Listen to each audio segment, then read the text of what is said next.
Easter would not be complete without some baby animals, so I'm going to show you the newest additions I just picked up this morning.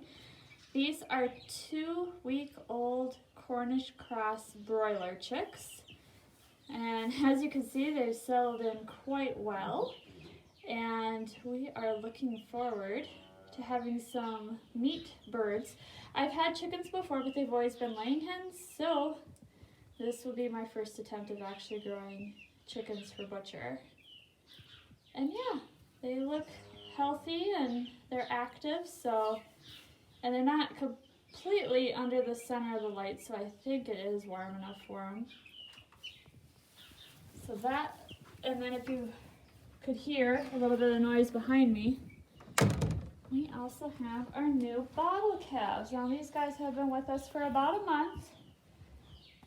Our Black Angus over here, and these guys drink 4 quarts of milk a day. With that, they have their calf starter feed, and of course they always have water. So that's why we have our bottle holders right there, so we can easily feed them. They have a fairly good sized pen to kind of roam around. So it's number 1. Number 2 is already looking at us.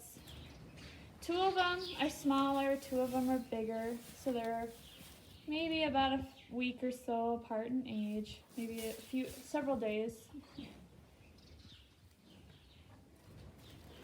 This guy can probably already jump over the fence that height, so he's completely corralled in, so we don't have an escapee.